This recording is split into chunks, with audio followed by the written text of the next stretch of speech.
Hello, Doom Scribblers. This is entirely optional and I will flag that in the notes.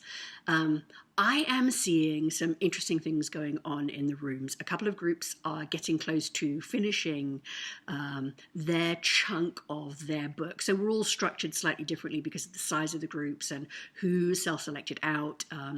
And so some groups are getting close to finishing one book. Other groups have writers who are finishing their portion of book 2. And what I've noticed is that people are slowing down in their writing and some people are getting sick. And this is really common in something intense like this. There is even a name for it. If you look up post-project depression, you'll see that the kind of intense emotional work that we do to write something that is this taxing, to learn something this taxing, that then comes to a kind of natural end, instead of feeling relieved, pleased, elated at having done something, there's quite often a crash. And when I still did stuff in theatre, I would absolutely crash after a production. You know, you work really, really hard and then you've got the contact high of being in front of an audience. And once that's over, you crash really hard. And I need to talk to you about that because this is a marathon, not a sprint. And so we need to manage that post-project depression, which I'm starting to see in some of the rooms, so that you can buoy yourself up and be ready for the next book. This is going to involve some self-care. And you look at me and you think, Catherine Pickford, you cannot tell anybody about self-care. That is utterly ridiculous. Because, as you've probably gathered, I'm a certain kind of a workaholic. But I'm working on it, and I have been working on it for a very long time.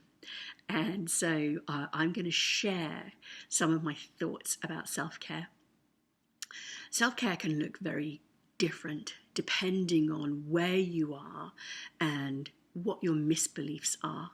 I was talking to somebody today about what self-care can look like if you don't believe that you deserve good things.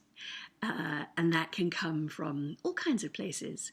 But if, for example, you grow up waiting for the other shoe to drop, waiting for terrible things to happen, then self-care can be quite weird and damaging. So, for example, your self-care might look like overeating to other people. It might look like drinking too much to some people. I don't know if I'm going to be able to get all the way through it because it was so completely moving. If you don't read Humans of New York, you should, just for the storytelling. You know what? I can't read that out loud. If you go and read today's 8-installment story from Humans of New York, the character is telling the story about his relationship with his son and how he came back from his own addiction. And he explains very succinctly what it means to burn everything down around you when you hate yourself. And I read that and I read it again. And what he was doing with heroin and cocaine was an act of self-care. It was entirely damaging and ruining his life and ruining all of his relationships, but it was the only way that he could cope with the feelings of shame that he had around what had happened to him.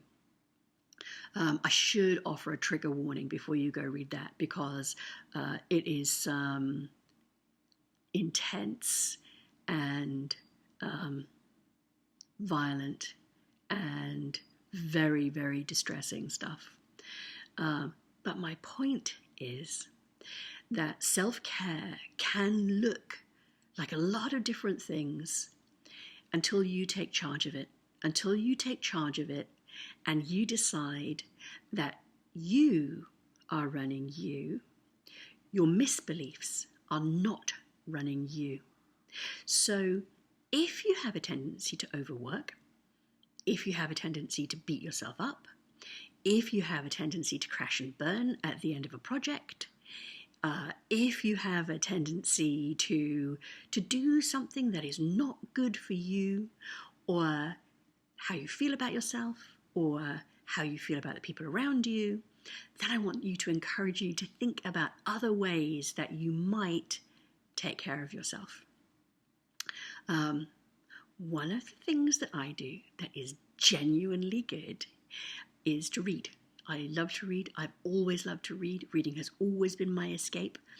And so I went to my bookshelf and I found books that I have more than one copy of.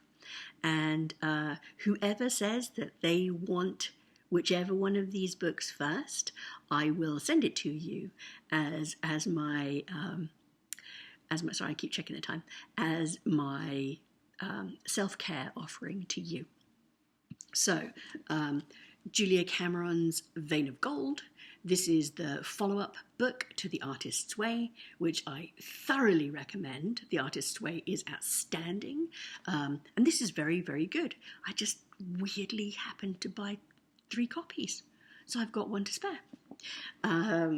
Then I have a story in this Megastructures, and I bought a bunch of copies, so if anybody wants a copy, you can have a copy. I bought World War Z at the airport. Structurally really interesting to read the way that he put this together. And I, at the time, I said that I really hated it, but I read it cover to cover in pretty much one sitting. I've got 2 copies of that. Water for Elephants. Did you know that Water for Elephants was begun as a NaNoWriMo? Everyone else calls it NaNoWriMo, but that just sounds wrong to me. So it started off as a nano project and then turned into a trad book. So a beloved book for many, many people. This is not something that we are trying to write, but it is brilliant and beautiful and absolutely worth reading. But we are not aiming towards this. We are much, much closer to this than we are to this literary fiction, popular fiction. Although they're false dichotomies, aren't they? Who hasn't read Marley and Me? Then I've got a couple. You would need runes for this to make sense, but Ralph Bloom's copy, The Book of Runes, is just outstanding. If you ever write urban fantasy and want runes in your book, this is a really, really great book to have. Got 3 copies of that as well. I have got 2 unopened copies of Humans of New York, the Stories book. Because when that came out, I was volunteering at the shelter and I was writing for Susie's Senior Dogs. So I was the Susie's Senior Dog correspondent for our shelter, which brings me to Susie's Senior Dogs. So when I have a story in here. And when this came out, I went away and I bought 20 copies and I sent it to everybody. And now this is my last copy, not my portographed copy that I've got from Simi portographed mine, but I have a copy of that. So that is my offering for another way to take care of yourself, particularly if you're hard on yourself. If you know about self-care, if you are good at self-care, and if you're willing to be compassionate about the way other people take care of themselves that might not look like how you take care of yourself, then I would love to hear about it in the comments. I'm not interested in anything prescriptive. I'm not interested in anything narrow. I'm not interested in a program.